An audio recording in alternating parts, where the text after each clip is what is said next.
नमस्ते कर्मयोगी श्रोताओं, audio book Hindi channel पर आपका हार्दिक स्वागत है। क्या आपके साथ कभी ऐसा होता है कि आप किसी काम को शुरू करने से पहले इतना ज्यादा सोचते हैं कि सोचते सोचते ही उसका जोश ठंडा पड़ जाता है? क्या आप भी उन लोगों में से हैं जिनकी टू डू लिस्ट तो लंबी होती है लेकिन उस पर टिक बहुत कम लग पाते हैं? क्या आपके दिमाग में विचारों का एक बवंडर उठने लगता है? क्या ये सही होगा? कहीं मैं फेल ना हो जाऊं? लोग क्या कहेंगे? अभी तैयारी पूरी नहीं है। और अंत में आप कुछ भी नहीं करते। अगर आपका जवाब हां है तो आप अकेले नहीं हैं। ये सोचो ज्यादा करो कम की बीमारी हमारे समय, हमारी ऊर्जा और हमारे सपनों को धीरे धीरे खा जाती है। ये हमें उस दलदल में धकेल देती है जहां इनएक्शन यानी निष्क्रियता का कीचड़ हमें आगे बढ़ने से रोक देता है। लेकिन अब ये सब बदलने वाला है, क्योंकि आज हम आपके लिए लेकर आए हैं एक ऐसी किताब की गहराइयों में गोता लगाने का अवसर जो आपके सोचने के तरीके को, आपके काम करने के जुनून को हमेशा के लिए बदल देगी। पीटर हॉलिंस की एक क्रांतिकारी किताब थिंक लेस डू मोर, सोचो कम करो ज्यादा, ये सिर्फ एक किताब नहीं, ये एक जोरदार पुकार है। एक पुकार जो आपको सोचने की अनंत गहराइयों से निकालकर कर्म की ऊंचाइयों तक ले जाने का वादा करती है। ये एक ऐसा मार्गदर्शक है जो आपको सिखाएगा कि कैसे आप अपने आंतरिक आलोचक को शांत कर सकते हैं, एनालिसिस पैसा के चंगुल से आजाद हो सकते हैं और अपने जीवन की बागडोर अपने हाथों में लेकर एक उद्देश्यपूर्ण सफल जीवन जी सकते हैं। तो क्या आप तैयार हैं उस यात्रा पर निकलने के लिए जहां आपके सपने सिर्फ दिमाग की उपज न रहकर हकीकत का रूप लेंगे? इस ऑडियो बुक में हम जानेंगे कि क्यों हम अक्सर ज्यादा सोचते हैं, क्या है वो मनोवैज्ञानिक जाल जो हमें निष्क्रिय बनाते हैं। हम सीखेंगे कैसे एनालिसिस पैरालिसिस को पहचाने और उसे अपने ऊपर हावी होने से रोके। पीटर हॉलिंस हमें ठोस व्यावहारिक रणनीतियां देते हैं जो सिर्फ सिद्धांतों पर आधारित नहीं है बल्कि विज्ञान और व्यवहारिक मनोविज्ञान पर खरी उतरती है। कल्पना कीजिए आपके पास एक शानदार आइडिया है, आप उत्साहित हैं, लेकिन फिर आपके दिमाग में हजारों सवाल उमड़ने लगते हैं। क्या मैं इसे कर पाऊंगा? मेरे पास पर्याप्त संसाधन नहीं है। दूसरों ने भी कोशिश की थी, वे फेल हो गए। और देखते ही देखते आपका शानदार आइडिया सिर्फ एक अधूरा सपना बनकर रह जाता है। थिंक लेस डू मोर आपको सिखाएगा कि इस चक्र को कैसे तोड़े। यह आपको परफेक्ट होने के इंतजार में बैठे रहने की बजाय काफी अच्छा करके शुरुआत करने की शक्ति देगा। हम इसमें क्या सीखेंगे? ओवरथिंकिंग की जड़ें हम समझेंगे कि हमारे दिमाग में ये विचारों का भंवर क्यों पैदा होता है और इसके पीछे छिपी हमारी असुरक्षाएं और डर क्या है। एनालिसिस पैरालिसिस को ध्वस्त करना सीखेंगे कि कैसे जानकारी के अत्यधिक विश्लेषण से होने वाली निष्क्रियता को पहचाने और उसे दूर करें। हम जानेंगे कि ज्यादा डेटा होने से हमेशा बेहतर निर्णय नहीं आते बल्कि अक्सर भ्रम ही बढ़ता है। The power of small steps ये किताब हमें सिखाएगी कि कैसे एक बड़ा लक्ष्य भी छोटे छोटे मैनेजेबल कदमों में तोड़ा जा सकता है जिन्हें शुरू करना आसान हो। एक छोटे कदम की शुरुआत पूरे पहाड़ पर चढ़ने जितनी शक्तिशाली हो सकती है। पूर्णतावाद का भ्रम। पीटर हॉलिंस बताते हैं कि परफेक्ट होने की चाहत अक्सर सिर्फ एक बहाना होती है जो हमें काम शुरू करने से रोकती है। Done is better than perfect के मंत्र को हम अपने जीवन में कैसे उतारें, ये इस किताब का एक केंद्रीय विचार है। अपनी अंतर्ज्ञान पर भरोसा करना।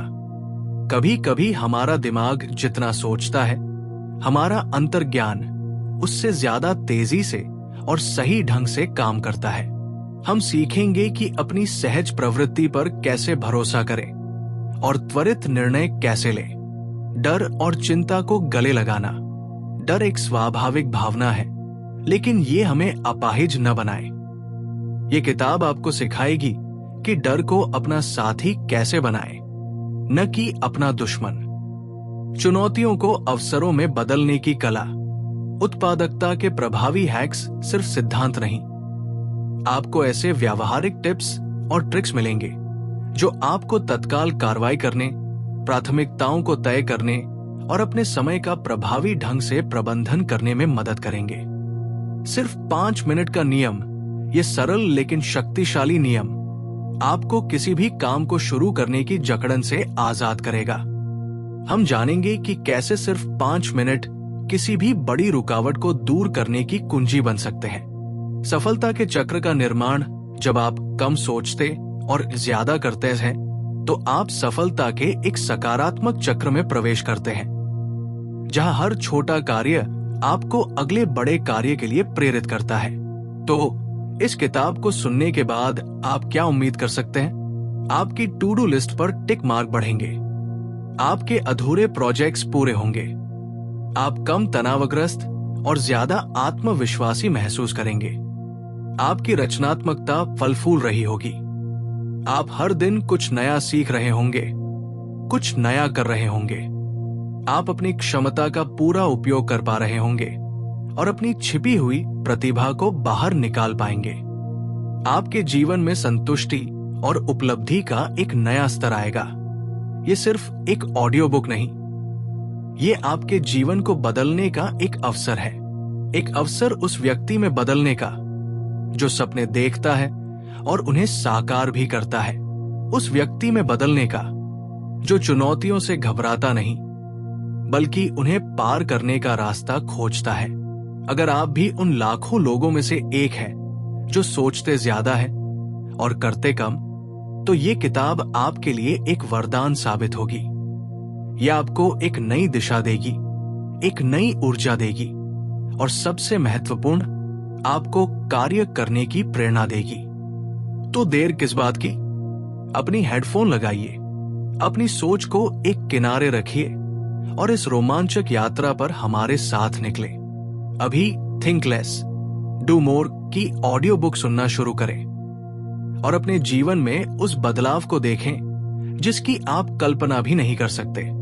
और हाँ, इस चैनल को सब्सक्राइब करना न भूलें ताकि आप ऐसी प्रेरक सामग्री से कभी वंचित न रहें। इस वीडियो को लाइक करें और अपने दोस्तों और परिवार के साथ भी इसे साझा करें, क्योंकि हर किसी को कम सोचने और ज्यादा करने की प्रेरणा चाहिए। आपके विचार और प्रतिक्रियाएं हमारे लिए अमूल्य हैं।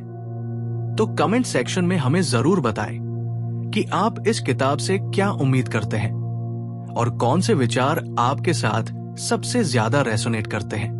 अगले सेगमेंट में हम इस किताब के पहले अध्याय में गोता लगाएंगे और जानेंगे कि कैसे छोटी शुरुआत बड़े बदलावों की नींव बनती है।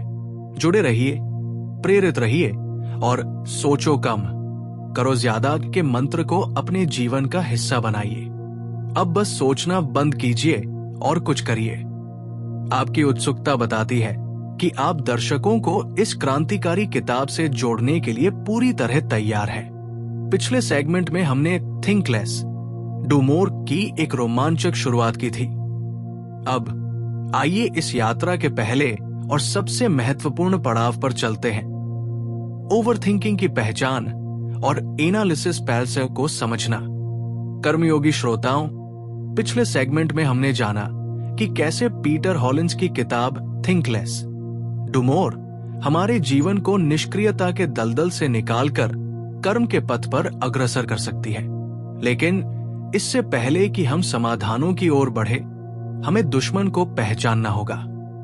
हमें समझना होगा कि ये सोचो ज्यादा, करो कम की बीमारी आखिर पनपती कहां से है। तो आज हम इस किताब के पहले मुख्य अध्याय की गहराइयों में उतरेंगे। ओवरथिंकिंग, वो अदृश्य दीवार जो आपको रोक रही है। Overthinking, the invisible wall holding you back और एनालिसिस पैरालिसिस जानकारी का जाल। सबसे पहले, ओवरथिंकिंग क्या है? ये सिर्फ सोचना नहीं है। सोचना तो अच्छा है, ये हमें समस्याओं का समाधान खोजने में मदद करता है, लेकिन ओवरथिंकिंग विचारों का एक अंतहीन बेकाबू चक्र है। ये एक मानसिक भंवर है जहां आप एक ही विचार पर बार बार लौटते हैं, हर संभावना को, हर परिणाम को 1000 बार तौलते हैं, लेकिन किसी निष्कर्ष पर नहीं पहुंच पाते। ये अक्सर चिंता, डर और अनिश्चितता से जुड़ा होता है। कल्पना कीजिए, आपको एक ईमेल लिखना है। सामान्य व्यक्ति ईमेल लिखता है और भेज देता है, लेकिन एक ओवरथिंकर सोचेगा, क्या मैंने सही शब्द चुने हैं? कहीं इस वाक्य का गलत मतलब न निकल जाए? क्या मुझे इसे भेजने से पहले 10 बार और पढ़ना चाहिए?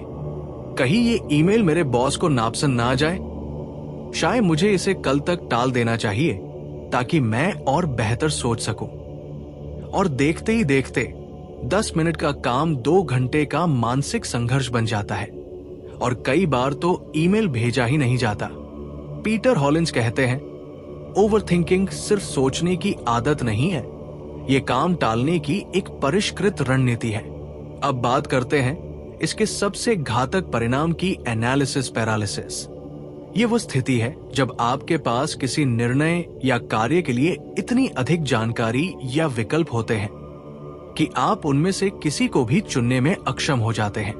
आप हर कोण से विश्लेषण करते हैं, हर संभावित परिणाम की गणना करते हैं, हर जोखिम का अनुमान लगाते हैं, और इस प्रक्रिया में आप कुछ भी नहीं कर पाते।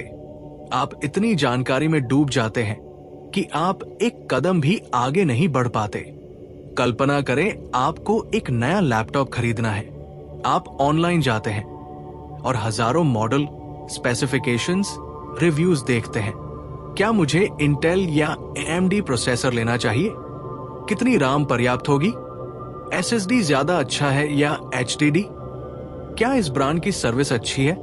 ये वाला मॉडल 1000 रुपए सस्ता है, लेकिन उसमें एक फीचर कम है। क्या वो जरूरी है? एक हफ्ते बाद आप अभी भी वही सारे टैब खोले बैठे हैं और आपका पुराना लैपटॉप घिसट घिसट कर चल रहा है। यह है एनालिसिस पैरालिसिस का जीता जागता उदाहरण। आप सबसे अच्छा विकल्प खोजने की चाहत में कोई भी विकल्प नहीं चुन पाते। पीटर हॉलिंस हमें बताते हैं कि एनालिसिस पैरालिसिस अक्सर इन कारणों से होता है। 1. असफलता का डर। हम गलती करने से इतना डरते हैं कि कुछ करते ही नहीं। हमें लगता है कि अगर हमने कोई गलत फैसला ले लिया तो क्या होगा। 2. परफेक्ट होने की चाहत। हर चीज को एकदम सही करना चाहते हैं। हमें लगता है कि जब तक हमारे पास परफेक्ट प्लान नहीं होगा, हम शुरू नहीं कर सकते। 3. निर्णय के महत्व को बढ़ा चढ़ाकर आंकना। हम छोटे छोटे फैसलों को भी जीवन मरण का प्रश्न बना देते हैं, जबकि असल में उनका प्रभाव उतना बड़ा नहीं होता। 4. जरूरत से ज्यादा जानकारी। आज के डिजिटल युग में हर चीज पर इतनी जानकारी उपलब्ध है कि हम आसानी से उसमें खो जाते हैं। 5. दूसरों की राय का डर। हमें डर होता है कि अगर हमारा फैसला गलत निकला तो लोग क्या कहेंगे, हमारी इमेज खराब हो जाएगी। तो इस ओवरथिंकिंग और एनालिसिस पैरालिसिस के दलदल से बाहर कैसे निकले? पीटर हॉलिंस हमें कुछ शुरुआती अंतर्दृष्टि देते हैं जो इस समस्या की जड़ पर वार करती है। 1. पर्याप्त को पहचानना सीखें। हमें अक्सर लगता है कि हमें हर एक जानकारी चाहिए, हर एक संभावना का विश्लेषण करना चाहिए, लेकिन हॉलिंस कहते हैं, आपको हर चीज जानने की जरूरत नहीं है। आपको सिर्फ पर्याप्त जानने की जरूरत है ताकि आप अगला कदम उठा सके। 80/20 नियम याद है? अक्सर 80% परिणाम केवल 20% जानकारी से मिल जाते हैं। बाकी 80% जानकारी सिर्फ अनावश्यक शोर पैदा करती है। 2. निर्णय को अपरिवर्तनीय न समझे। हमारा सबसे बड़ा डर यह होता है कि एक बार निर्णय ले लिया तो उसे बदला नहीं जा सकता, लेकिन जिंदगी में ज्यादातर फैसले बदले जा सकने वाले होते हैं। अगर आपने एक गलत लैपटॉप चुन भी लिया तो क्या होगा? आप उसे बेच सकते हैं या अगले साल दूसरा ले सकते हैं। इस मानसिकता से आप निर्णय लेने के बोझ को कम कर सकते हैं। 3. परफेक्ट की बजाय प्रगति पर ध्यान दें। पूर्णता एक भ्रम है, एक चलती हुई रेखा है जिसे कभी छुआ नहीं जा सकता। हॉलिंस हमें काफी अच्छा होने की शक्ति को अपनाने को कहते हैं। एक अधूरा काम जो शुरू हो चुका है उस परफेक्ट प्लान से कहीं बेहतर है जो सिर्फ आपके दिमाग में है, क्योंकि अधूरा काम सुधारा जा सकता है, आगे बढ़ाया जा सकता है, लेकिन जो शुरू ही नहीं हुआ उसे कैसे सुधारेंगे। 4, अपनी अंतर्ज्ञान पर भरोसा करें। कई बार हमारा दिमाग जितना सोचता है, हमारा अंतर्ज्ञान उससे ज्यादा तेजी से और सही ढंग से काम करता है। हॉलिंस कहते हैं कि जब आप अत्यधिक सोचने के चक्र में फंस जाते हैं तो एक पल रुककर अपनी गट फीलिंग पर ध्यान दें। अक्सर आपका अवचेतन मन पहले ही सही रास्ता दिखा चुका होता है। यह पहला कदम है ओवरथिंकिंग और एनालिसिस पैरालिसिस को समझना, उन्हें अपने जीवन में पहचानना। जब आप जान जाते हैं कि आपको क्या रोक रहा है, तभी आप उससे लड़ने के लिए तैयार हो पाते हैं। पीटर हॉलिंस हमें एक शक्तिशाली संदेश देते हैं। सबसे बड़ा जोखिम कोई कार्रवाई न करना है, न कि कोई गलत कार्रवाई करना। अगले सेगमेंट में हम जानेंगे कि कैसे छोटे छोटे कदम उठाकर परफेक्ट होने की चाहत को छोड़कर हम निष्क्रियता की इस दीवार को गिरा सकते हैं और अपने सपनों को हकीकत में बदलना शुरू कर सकते हैं। हम सीखेंगे पीटर हॉलिंस का सबसे शक्तिशाली टूल, छोटे कदमों की शक्ति और 5 मिनट का नियम जो आपके जीवन में तत्काल बदलाव ला सकते हैं। तो अपने दिमाग को शांत कीजिए, गहरी सांस लीजिए और इस यात्रा के अगले पड़ाव के लिए तैयार हो जाइए। ये सिर्फ सुनना नहीं, ये बदलाव की शुरुआत है। इस चैनल को सब्सक्राइब करना न भूलें ताकि आप प्रेरणा के इस स्रोत से हमेशा जुड़े रहें। लाइक करें और इस वीडियो को अपने उन दोस्तों के साथ साझा करें जो शायद ओवरथिंकिंग के जाल में फंसे हों।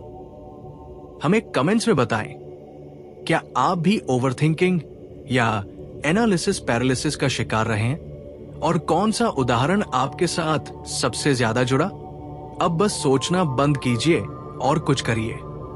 अगली बार तक अपना ध्यान रखें। फिर आपका स्वागत है।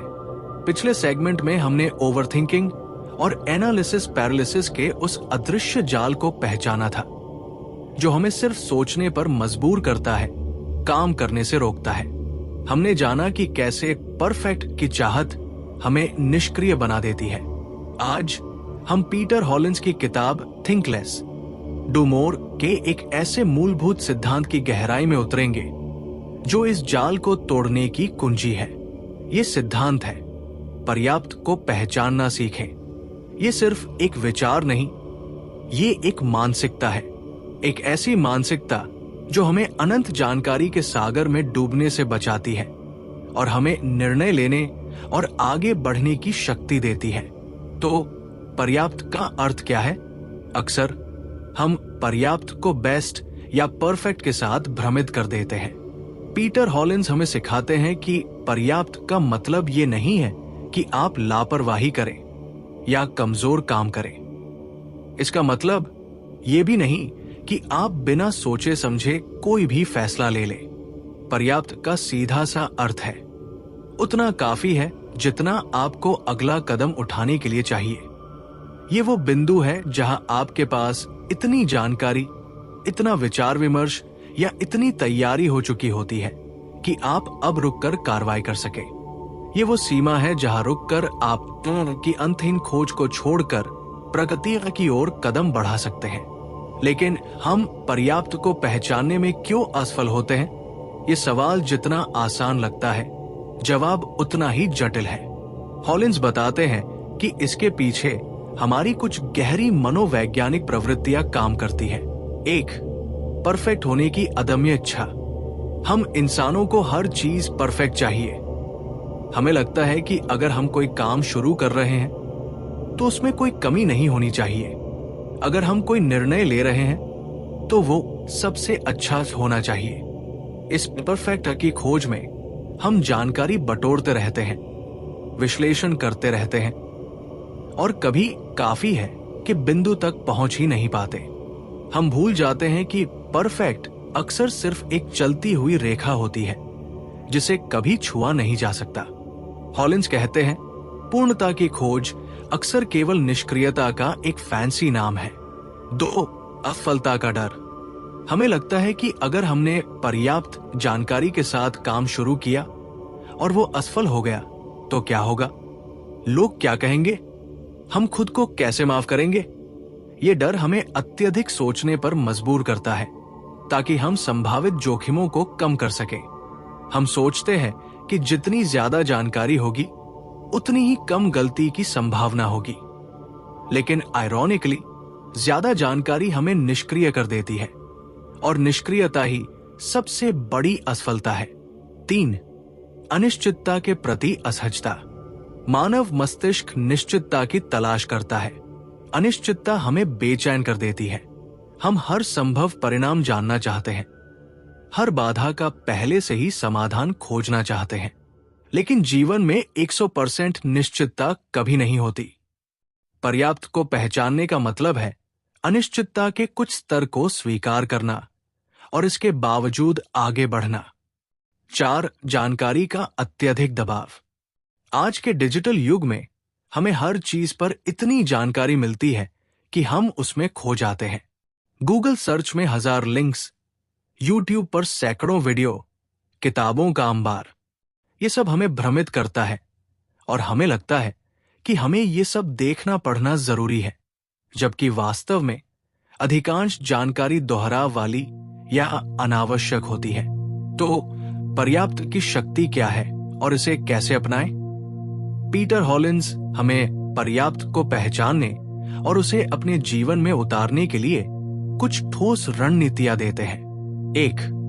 लक्ष्य को परिभाषित करें और पर्याप्त के लिए मानदंड तय करें। 2. किसी भी काम को शुरू करने से पहले खुद से पूछें, इस काम को पूरा करने के लिए या अगला कदम उठाने के लिए मुझे वास्तव में क्या जानना या क्या करना जरूरी है? अगर आप एक प्रोजेक्ट प्रपोजल लिख रहे हैं तो पर्याप्त का मतलब होगा मुख्य समस्या, आपका समाधान, संभावित लाभ और अनुमानित लागत की मूल बातें। आपको हर छोटे आंकड़े की तत्काल आवश्यकता नहीं है। अगर आप एक नया कौशल सीख रहे हैं तो पर्याप्त का मतलब होगा एक अच्छी किताब या एक कोर्स जिसे आप पूरा कर सकें, बजाय इसके कि आप 10 किताबें और 5 कोर्स खरीदकर कुछ भी शुरू न करें। 2. 80/20 नियम को अपनाएं। ये नियम कहता है कि अक्सर आपके 80% परिणाम केवल 20% प्रयासों या जानकारी से आते हैं। बाकी 80% जानकारी केवल मामूली सुधार देती है, लेकिन बहुत ज्यादा समय और ऊर्जा लेती है। हॉलिंस हमें प्रोत्साहित करते हैं कि हम उस 20% महत्वपूर्ण जानकारी या प्रयास को पहचानें जो हमें 80% तक परिणाम दे सकता है। एक बार जब आप उस 80% के करीब पहुंच जाते हैं तो समझ जाइए कि आपके पास पर्याप्त है और अब कार्रवाई करने का समय आ गया है। 3. समय सीमा निर्धारित करें। किसी भी निर्णय या कार्य के लिए खुद को एक निश्चित समय सीमा दें। मैं इस निर्णय पर सिर्फ 30 मिनट खर्च करूंगा। मैं इस रिसर्च पर 1 घंटा लगाऊंगा। उसके बाद जो भी जानकारी होगी उसी के साथ आगे बढ़ूंगा।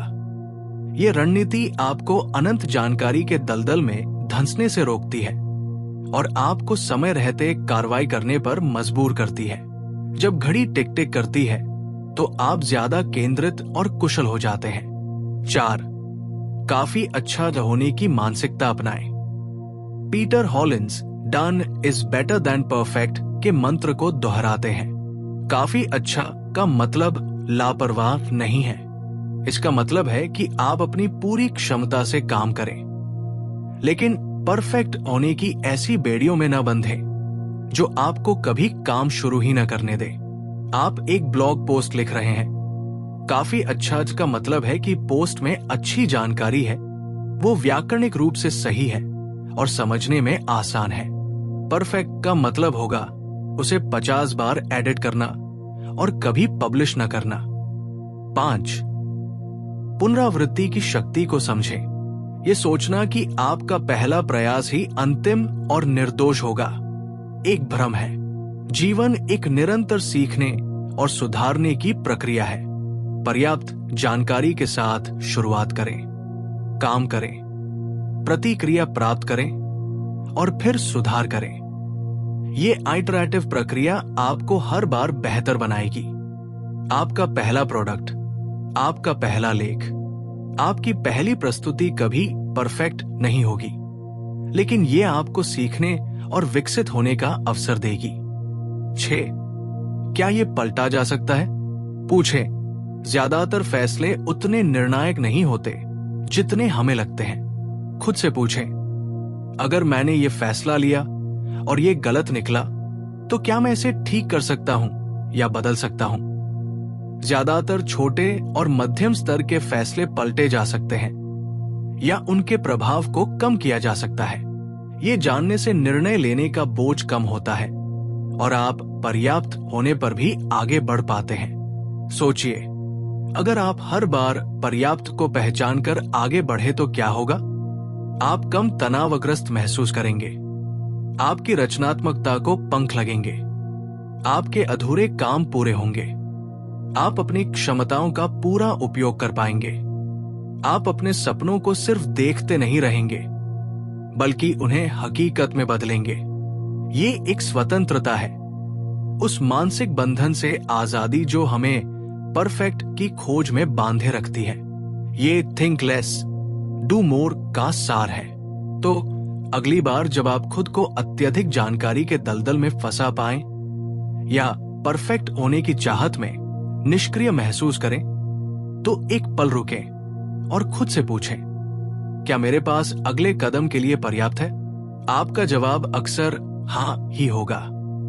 और यही वो पल है जब आपको अपनी सोच को किनारे रखकर कर्म के पथ पर पहला कदम बढ़ाना है। अगले सेगमेंट में हम छोटे कदमों की शक्ति और पीटर हॉलिंस के मशहूर 5 मिनट के नियम की गहराई में उतरेंगे, जो आपको किसी भी बड़ी रुकावट को दूर करने की कुंजी देगा। जुड़े रहिए, प्रेरित रहिए और सोचो कम, करो ज्यादा के मंत्र को अपने जीवन का हिस्सा बनाइए। इस चैनल को सब्सक्राइब करना न भूलें, लाइक करें और इस वीडियो को उन सभी के साथ साझा करें जो ओवरथिंकिंग के जाल से निकलना चाहते हैं। हमें कमेंट्स में बताएं, आपके लिए पर्याप्त को पहचानना क्यों मुश्किल होता है और आप इसे कैसे लागू करने की योजना बना रहे हैं। अब बस सोचना बंद कीजिए और कुछ करिए। निर्णय को अपरिवर्तनीय न समझें। सुनने में ये शायद बहुत सरल लगे, लेकिन इस मानसिकता को अपनाना ही हमें एनालिसिस पैरालिसिस के सबसे बड़े कारणों में से एक, यानी गलत निर्णय लेने का डर से आजाद कर सकता है। क्या आपने कभी महसूस किया है, एक छोटा सा निर्णय भी पहाड़ जैसा लगने लगता है? क्या मैं इस नए कोर्स में दाखिला लूं? क्या मैं ये नई नौकरी स्वीकार करूं? क्या मुझे इस जगह निवेश करना चाहिए? क्या मुझे अपना बिजनेस शुरू करना चाहिए? हम हर संभावित परिणाम के बारे में सोचते हैं, हर जोखिम की गणना करते हैं और इस डर से कि कहीं हम गलत फैसला न ले लें, हम कोई फैसला लेते ही नहीं। हमें लगता है कि एक बार हमने कोई राह चुन ली तो वो अंतिम है, अपरिवर्तनीय है और उसका प्रभाव हमारे पूरे जीवन पर पड़ेगा। ये सोच हमें इतनी भारी पड़ती है कि हम निष्क्रिय हो जाते हैं। डर, अनिश्चितता और अपरिवर्तनीय का बोझ। पीटर हॉलिंस बताते हैं कि हम अक्सर अपने निर्णयों के महत्व को बढ़ा चढ़ाकर आंकते हैं। हम उन्हें जीवन मरण का प्रश्न बना देते हैं, जबकि वास्तविकता में अधिकांश निर्णय उतने अंतिम नहीं होते। ये डर कहां से आता है? एक मानसिक स्थिरता की चाहत। हमारा दिमाग अक्सर एक स्थिर और सही समाधान चाहता है। हम एक बार में ही सब कुछ सही कर देना चाहते हैं ताकि हमें दोबारा उस पर सोचना न पड़े। 2, सामाजिक दबाव और अपेक्षाएं। हमें डर होता है कि अगर हमारा निर्णय गलत निकला तो लोग क्या कहेंगे? तुमने ये क्या कर दिया? मैंने तुम्हें पहले ही कहा था। ऐसे वाक्य हमें अंदर तक डराते हैं। 3, एक बार का मौका। मानसिकता। हमें लगता है कि ये मौका जीवन में एक ही बार आएगा और अगर हमने इसे खो दिया या गलत फैसला ले लिया तो सब खत्म हो जाएगा। 4, परिणामों को बढ़ा चढ़ाकर आंकना। हम छोटी मोटी असफलताओं को भी बहुत बड़ा नुकसान मान लेते हैं, जबकि वे अक्सर सीखने के अवसर होते हैं। पीटर हॉलिंस इस सोच को चुनौती देते हैं। वो कहते हैं, ज्यादातर निर्णय एकतरफा सड़कें नहीं हैं जहां से वापसी संभव न हो। वे दो तरफा सड़कें हैं जहां से आप यू टर्न ले सकते हैं या दूसरे रास्ते पर मुड़ सकते हैं।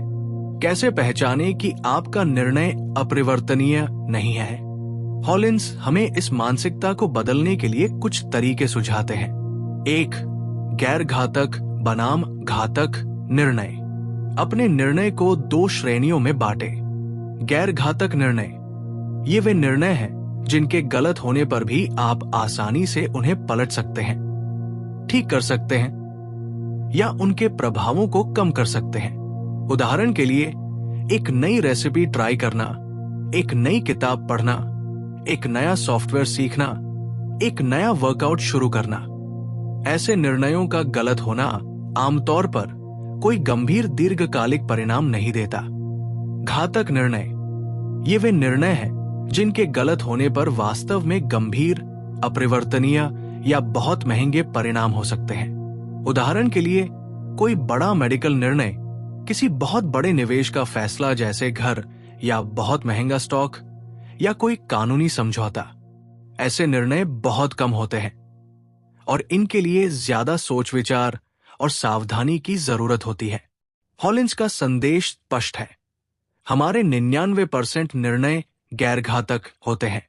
हम उन्हें घातक समझकर खुद पर अनावश्यक दबाव डालते हैं। इस अंतर को समझने से ही आप अपने ऊपर से एक बड़ा बोझ हटा सकते हैं। 2. न्यूनतम व्यवहार्य उत्पाद मानसिकता। तकनीकी दुनिया में न्यूनतम व्यवहार्य उत्पाद एक ऐसा कॉन्सेप्ट है जहां आप अपने उत्पाद का सबसे बुनियादी संस्करण लॉन्च करते हैं ताकि आप बाजार से प्रतिक्रिया ले सकें और फिर उसे बेहतर बना सकें। हॉलिंस इसे निर्णयों पर लागू करने को कहते हैं। एक न्यूनतम व्यवहार्य निर्णय ले, वो निर्णय जो पर्याप्त जानकारी पर आधारित है और जिसे लागू करना संभव है। फिर उस निर्णय के परिणामों से सीखें और उसे अगले कदम में सुधारें। उदाहरण, आप एक नया बिजनेस आइडिया सोच रहे हैं। परफेक्ट प्लान बनाने के बजाय एक छोटा सा MVP लॉन्च करें। एक छोटा सा सर्वे, कुछ ग्राहकों से बात करें, एक बहुत ही बेसिक वेबसाइट बनाएं। ये आपको वास्तविक दुनिया की प्रतिक्रिया देगा जिसके आधार पर आप अगले निर्णय ले सकते हैं। 3. वापसी के रास्ते की योजना बनाएं। ये जानकर कि आपके पास वापसी का रास्ता है, निर्णय लेना आसान हो जाता है। अगर आप कोई नया प्रोजेक्ट शुरू कर रहे हैं तो सोचें, अगर ये काम नहीं करता तो मैं क्या करूंगा? मैं कब तक इसे ट्राई करूंगा? मेरी कट लॉस पॉइंट क्या होगी? उदाहरण, आप एक नया कोर्स खरीद रहे हैं। आप देख ले कि क्या उसमें मनी बैक गारंटी है। क्या आप उसे बीच में छोड़ सकते हैं? ये जानने से आपका डर कम होगा। 4. छोटे छोटे प्रयोग करें। निर्णयों को बड़े अंतिम छलांग के बजाय छोटे छोटे प्रयोगों की एक श्रृंखला के रूप में देखें। आप एक नई डाइट शुरू करना चाहते हैं? पूरे महीने की डाइट प्लान करने के बजाय एक हफ्ते के लिए एक छोटी सी डाइट ट्राई करें। देखें कि आपके शरीर पर क्या असर होता है, आपको कैसा महसूस होता है। आप एक नई लेखन शैली अपनाना चाहते हैं? एक पूरी किताब लिखने के बजाय एक छोटा ब्लॉग पोस्ट या एक कहानी लिखें। ये दृष्टिकोण आपको लगातार सीखने, अनुकूलन करने और आगे बढ़ने की अनुमति देता है, बिना किसी बड़े अपरिवर्तनीय प्रतिबद्धता के। 5. शायद बनाम निश्चित। ये स्वीकार करें कि ज्यादातर चीजें शायद ही होती है। कोई भी निर्णय 100% निश्चित नहीं हो सकता। अनिश्चितता को स्वीकार करें और समझें कि इसके बावजूद जीवन आगे बढ़ता है। हम सीखते हैं, अनुकूलन करते हैं और आगे बढ़ते हैं। ये मानसिकता कि हमारे निर्णय अपरिवर्तनीय नहीं है, हमें एक अद्भुत स्वतंत्रता देती है। ये हमें निष्क्रियता के डर से आजाद करती है। ये हमें प्रयोग करने, सीखने और विकसित होने का साहस देती है। ये हमें गलती करने की अनुमति देती है, क्योंकि गलतियां सीखने का सबसे शक्तिशाली स्रोत है। ये हमें परफेक्ट होने की बजाय प्रगति पर ध्यान केंद्रित करने में मदद करती है। पीटर हॉलिंस हमें याद दिलाते हैं, निर्णय न लेना भी एक निर्णय है, और अक्सर ये सबसे बुरा निर्णय होता है, क्योंकि ये आपको कहीं नहीं ले जाता। अपने निर्णयों को हल्के में न लें, लेकिन उन्हें इतना भी भारी न बना दें कि आप कभी कोई कदम ही न उठा पाए। समझे कि ज्यादातर फैसले पलटे जा सकते हैं, संशोधित किए जा सकते हैं, या उनसे सीखा जा सकता है। अगले सेगमेंट में हम एक और शक्तिशाली सिद्धांत की ओर बढ़ेंगे, पूर्णतावाद का भ्रम, और सीखेंगे कि कैसे काफी अच्छा होने की शक्ति हमें सबसे बड़ी उत्पादकता देती है। तो कर्मयोगी श्रोताओं, अपनी सोच को इस नई दिशा में मोड़ें, अपने निर्णयों को अपरिवर्तनीय न समझें। इस चैनल को सब्सक्राइब करना न भूलें, लाइक करें और इस वीडियो को उन सभी के साथ साझा करें जो निर्णय लेने के डर से जकड़े हुए हैं। हमें कमेंट्स में बताएं, आपके जीवन में ऐसा कौन सा निर्णय है जिसे आपने अपरिवर्तनीय समझा था, लेकिन बाद में पता चला कि ऐसा नहीं था। कर्मयोगी श्रोताओं, ऑडियो बुक हिंदी चैनल पर आपका फिर से स्वागत है। हमने पीटर हॉलिंस की थिंक लेस, डू मोर के पहले 2 शक्तिशाली सिद्धांतों को समझा, पर्याप्त को पहचानना और निर्णयों को अपरिवर्तनीय न समझना। आज हम एक ऐसे गहरे मनोवैज्ञानिक जाल का पर्दाफाश करेंगे जो हम में से अधिकांश को निष्क्रिय बनाए रखता है। ये जाल है पूर्णतावाद, और इससे बाहर निकलने का रास्ता है परफेक्ट की बजाय प्रगति पर ध्यान दे। क्या आपके साथ कभी ऐसा हुआ है कि आपने कोई काम शुरू किया और फिर बीच में ही उसे छोड़ दिया क्योंकि आपको लगा कि ये उतना अच्छा नहीं है जितना होना चाहिए? क्या आपने कभी कोई प्रोजेक्ट शुरू ही नहीं किया क्योंकि आपको लगा कि आपके पास परफेक्ट प्लान नहीं है या आपके कौशल परफेक्ट नहीं है? क्या आप खुद को बार बार एक ही चीज को सुधारते हुए पाते हैं जबकि वो पहले से ही काफी अच्छी थी? अगर हाँ, तो आप पूर्णतावाद के चंगुल में हैं, एक ऐसी स्थिति जहां सबसे अच्छा करने की चाहत हमें कुछ भी न करने पर मजबूर कर देती है। पीटर हॉलिंस इसे एक भ्रम कहते हैं, एक ऐसी अंतहीन दौड़ जिसका कोई फिनिश लाइन नहीं है। पूर्णतावाद, एक अदृश्य बेड़ी। पीटर हॉलिंस हमें समझाते हैं कि पूर्णतावाद अक्सर एक मुखौटा होता है। ये सिर्फ उच्च मानक स्थापित करना नहीं है, ये एक प्रकार का डर है। असफलता का डर, आलोचना का डर, या पर्याप्त अच्छा न होने का डर। पूर्णतावाद के कुछ लक्षण: 1. अत्यधिक टालमटोल, क्योंकि कोई भी चीज परफेक्ट नहीं हो सकती, हम उसे शुरू ही नहीं करते। हम सही समय या सही परिस्थितियों का इंतजार करते रहते हैं जो कभी नहीं आती। 2. विश्लेषण परफेक्ट निर्णय लेने की चाहत में हम हर पहलू का इतना ज्यादा विश्लेषण करते हैं कि कोई निर्णय ले ही नहीं पाते। 3. अनंत संशोधन, आप किसी काम को तब तक सुधारते रहते हैं जब तक आप उससे ऊब न जाएं या उसकी डेडलाइन खत्म न हो जाए। 4. खुद की आलोचना, आप अपने काम से कभी संतुष्ट नहीं होते और हमेशा खुद को कोसते रहते हैं कि आप और बेहतर कर सकते थे। 5.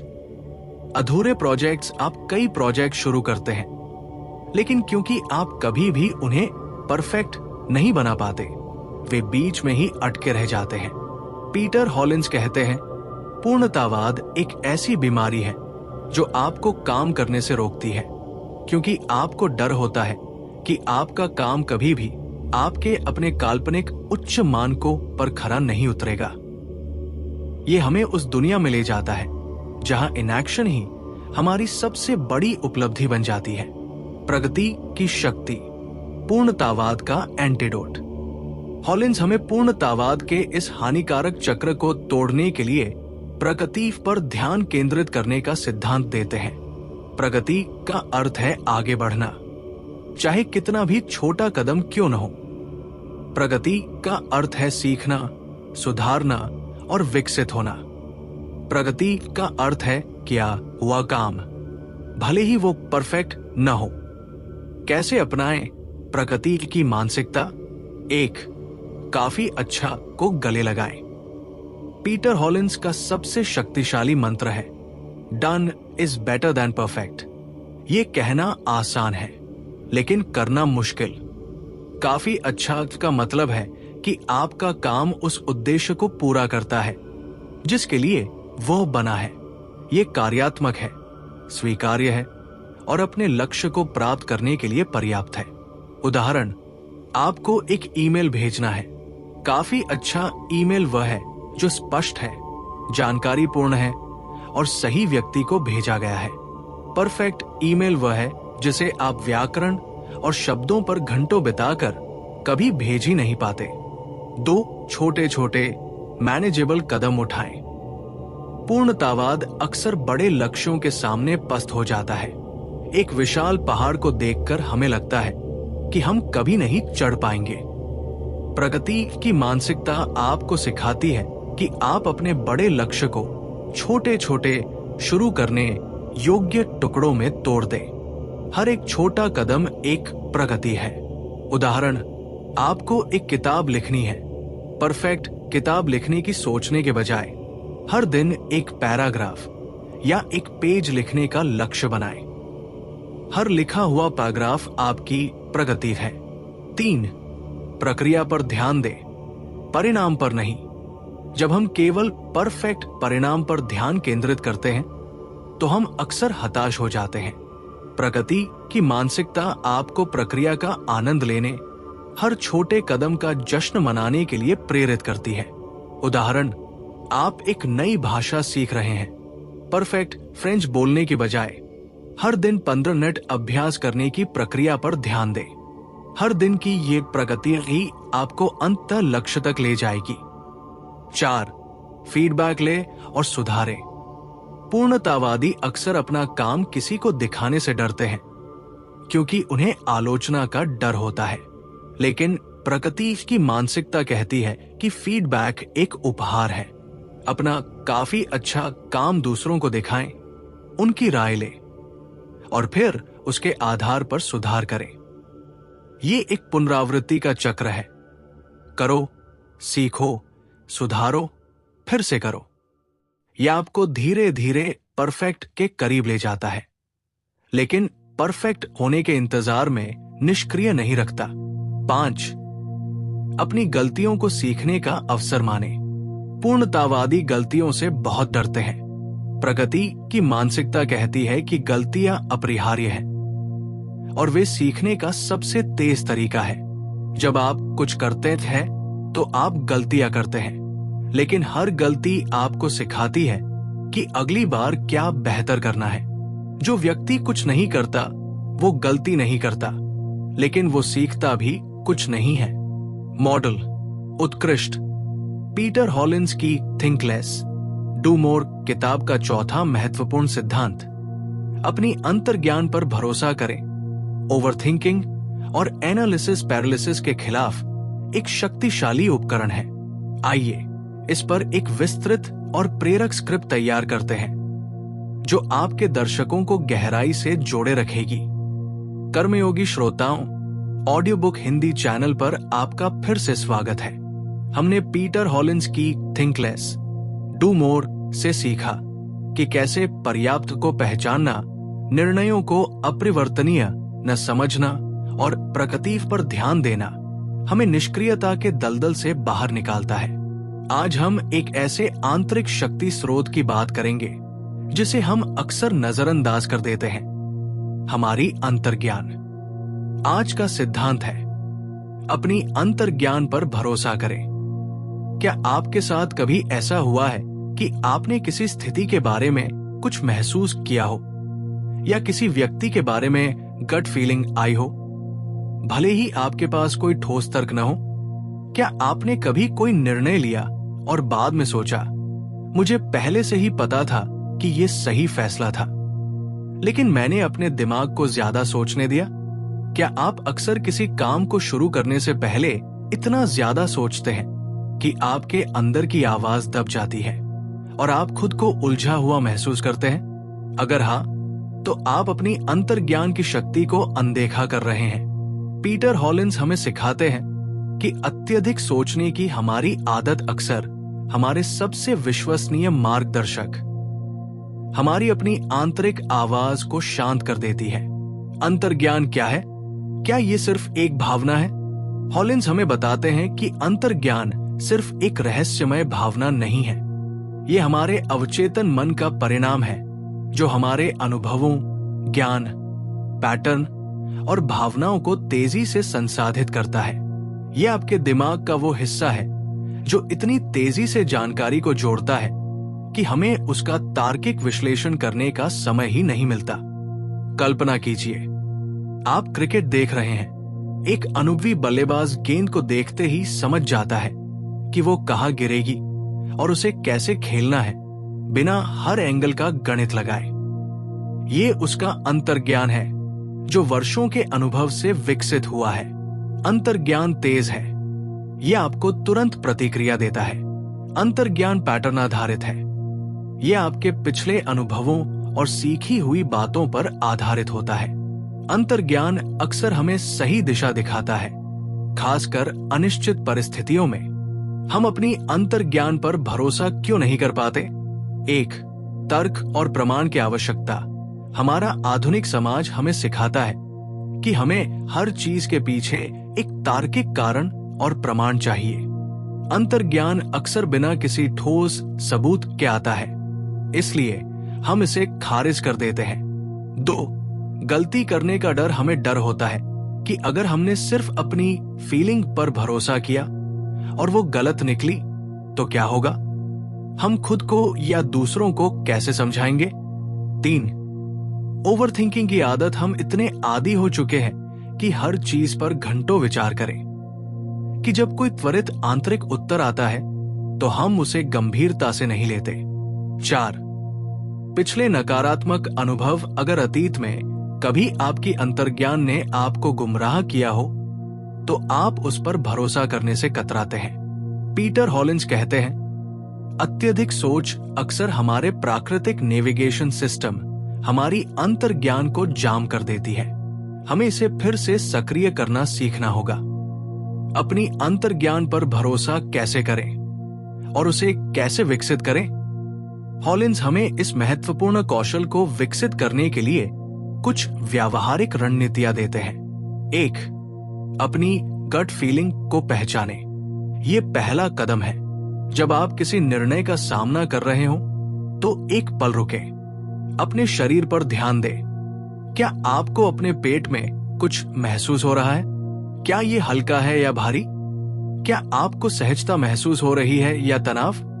ये सिर्फ पेट की बात नहीं है, यह आपके पूरे शरीर की प्रतिक्रिया हो सकती है, जैसे कंधे का हल्का होना या अचानक आत्मविश्वास का एहसास। ये शारीरिक प्रतिक्रिया अक्सर आपकी अंतर्ज्ञान का संकेत होती है। 2. ओवरथिंकिंग को पहचाने और उससे दूरी बनाएं। जब आप खुद को विचारों के एक अंतहीन चक्र में फंसा पाएं, तो रुके, खुद से पूछें, क्या मैं अभी भी तार्किक रूप से सोच रहा हूं या मैं बस एक ही बात को बार बार दोहरा रहा हूं? हॉलिन्स सुझाव देते हैं कि आप जानबूझकर सोचने की प्रक्रिया से थोड़ी देर के लिए हट जाएं, टहलने जाएं, संगीत सुने या कोई और काम करें। अक्सर जब आप दिमाग को आराम देते हैं तो सही उत्तर जो अंतर्ज्ञान से आता है स्पष्ट हो जाता है। 3. पहला सहज उत्तर स्वीकार करें। अक्सर आपका पहला विचार या प्रतिक्रिया ही आपका अंतर्ज्ञान होता है। उसके बाद के सारे विचार ओवरथिंकिंग होते हैं। जब आप किसी प्रश्न या स्थिति का सामना करते हैं तो देखें कि आपके दिमाग में पहला सहज उत्तर क्या आता है, उसे लिख लें। फिर अगर आप ज्यादा सोचना शुरू करते हैं तो खुद को याद दिलाएं कि आपका पहला जवाब ही शायद सबसे सच्चा था। 4. छोटे निर्णयों के साथ अभ्यास करें। बड़े निर्णयों में अपनी अंतर्ज्ञान पर तुरंत भरोसा करना मुश्किल हो सकता है। छोटे निर्णयों से शुरुआत करें। आज खाने में क्या बनाना है, कौन सी किताब पढ़नी है, किस रास्ते से जाना है। इन छोटे निर्णयों में अपनी गट फीलिंग पर भरोसा करें और देखें कि परिणाम क्या होते हैं। ये आपको धीरे धीरे अपनी अंतर्ज्ञान पर विश्वास करने का अनुभव देगा। 5. अपनी अंतर्ज्ञान को डेटा के रूप में माने। ये सिर्फ एक भावना नहीं है, ये आपके दिमाग द्वारा संसाधित जानकारी है। हॉलिंस कहते हैं कि आपकी अंतर्ज्ञान आपके पिछले अनुभवों और ज्ञान का एक त्वरित सारांश है। इसे एक इनपुट के रूप में देखें, न कि सिर्फ एक निराधार भावना के रूप में। यह आपको निर्णय लेने की प्रक्रिया में एक मूल्यवान डेटा पॉइंट देता है। 6. अपनी गट फीलिंग पर ध्यान दें, लेकिन पूरी तरह से उस पर ही निर्भर न रहें। ये एक संतुलन बनाने की कला है। हॉलिंस ये नहीं कहते कि आप तर्क को पूरी तरह छोड़ दें। अंतर्ज्ञान एक शक्तिशाली उपकरण है, लेकिन इसे कभी कभी तार्किक विश्लेषण से सत्यापित करना भी महत्वपूर्ण होता है, खासकर जब उच्च दाव वाले निर्णय हों। आप अपनी अंतर्ज्ञान को एक शुरुआती बिंदु के रूप में उपयोग कर सकते हैं, फिर कम से कम जरूरी जानकारी के साथ उसका समर्थन कर सकते हैं। 7. शांत और केंद्रित रहें। अंतर्ज्ञान अक्सर तब सबसे स्पष्ट होता है जब आपका मन शांत होता है। तनाव और चिंता इसे दबा देते हैं। नियमित रूप से ध्यान, माइंडफुलनेस या गहरी सांस लेने का अभ्यास करें। यह आपको अपने आंतरिक संकेतों के प्रति अधिक जागरूक और ग्रहणशील बनाएगा। जब आप अपनी अंतर्ज्ञान पर भरोसा करना शुरू करते हैं, तो आप न केवल तेजी से निर्णय लेते हैं, बल्कि अक्सर बेहतर निर्णय भी लेते हैं। आप कम तनावग्रस्त महसूस करते हैं, क्योंकि आप हर चीज का अत्यधिक विश्लेषण करना छोड़ देते हैं। आप अपनी आंतरिक शक्ति और ज्ञान से जुड़ते हैं। आप खुद पर अधिक विश्वास करते हैं। आप निष्क्रियता के जाल से बाहर निकलकर कर्म के पथ पर तेजी से आगे बढ़ते हैं। पीटर हॉलिंस हमें याद दिलाते हैं, हर बार जब आप अपनी अंतर्ज्ञान को नजरअंदाज करते हैं, तो आप अपने आप को ये सिखा रहे होते हैं कि आपके आंतरिक ज्ञान पर भरोसा नहीं किया जा सकता। इसे बदलना होगा। अपनी अंतर्ज्ञान को फिर से जगाएं। उसे अपनी यात्रा में अपना सहयात्री बनाएं। यह आपको कम सोचने और ज्यादा करने की दिशा में एक शक्तिशाली धक्का देगा। अगले सेगमेंट में हम डर और चिंता को गले लगाना सीखेंगे और जानेंगे कि कैसे इन भावनाओं को अपने खिलाफ काम करने के बजाय अपनी प्रेरणा का स्रोत बनाया जाए। कर्मयोगी श्रोताओं, अपनी आंतरिक आवाज को सुने, उसे शक्ति दें। इस चैनल को सब्सक्राइब करना न भूलें, लाइक करें और इस वीडियो को उन सभी के साथ साझा करें जो अपने अंतर्ज्ञान पर भरोसा करना सीखना चाहते हैं। हमें कमेंट्स में बताएं, आपके जीवन में ऐसा कौन सा पल था जब आपकी अंतर्ज्ञान ने आपको सही रास्ता दिखाया, या आपने उसे नजरअंदाज किया और बाद में पछताया। अब बस सोचना बंद कीजिए और कुछ करिए। अगली बार तक अपना ध्यान रखें। 6. प्रारंभ को प्राथमिकता दें। हॉलिंस हमें ये याद दिलाते हैं कि सबसे मुश्किल हिस्सा अक्सर शुरू करना होता है। एक बार जब आप शुरू कर देते हैं, तो गति अपने आप बनने लगती है। अपने दिमाग को परफेक्ट होने की जरूरत से मुक्त करें और खुद को बस शुरू करने की अनुमति दें। ये मानसिकता, परफेक्ट की बजाय प्रगति पर ध्यान देना, आपको एक अविश्वसनीय शक्ति देती है। ये आपको भय से मुक्त करती है और आपको जोखिम लेने का साहस देती है। ये आपको निष्क्रियता के दलदल से बाहर निकालती है और आपको सक्रिय बनाती है। ये आपको हर दिन आगे बढ़ने और अपने लक्ष्यों के करीब पहुंचने में मदद करती है। ये आपको अपनी यात्रा का आनंद लेने और हर छोटी उपलब्धि का जश्न मनाने की अनुमति देती है।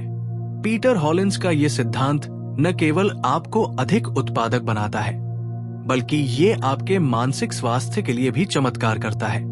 आप कम तनावग्रस्त, अधिक आत्मविश्वासी और अपने जीवन पर अधिक नियंत्रण महसूस करेंगे। तो अगली बार जब आप अपने अंदर के पूर्णतावादी को सुने जो आपको कह रहा है ये काफी अच्छा नहीं है, तो उसे चुप कराएं और खुद से कहें ये प्रगति है और प्रगति ही मेरा लक्ष्य है। अगले सेगमेंट में हम जानेंगे कि कैसे अपनी अंतर्ज्ञान पर भरोसा करना हमें तेज और प्रभावी निर्णय लेने में मदद कर सकता है, खासकर जब हम ओवरथिंकिंग के जाल में फंसे हों। कर्मयोगी श्रोताओं, अपनी सोच को इस नई दिशा में मोड़े, धड़ की बजाय प्रगति पर ध्यान दें। इस चैनल को सब्सक्राइब करना न भूलें, लाइक करें और इस वीडियो को उन सभी के साथ साझा करें जो पूर्णतावाद के बोझ तले दबे हैं। हमें कमेंट्स में बताएं आपके लिए पूर्णतावाद से निकलना क्यों मुश्किल होता है और आप प्रगति पर कैसे ध्यान केंद्रित करने की योजना बना रहे हैं। धन्यवाद। और हाँ, अब बस सोचना बंद कीजिए और कुछ करिए। अगली बार तक अपना ध्यान रखें।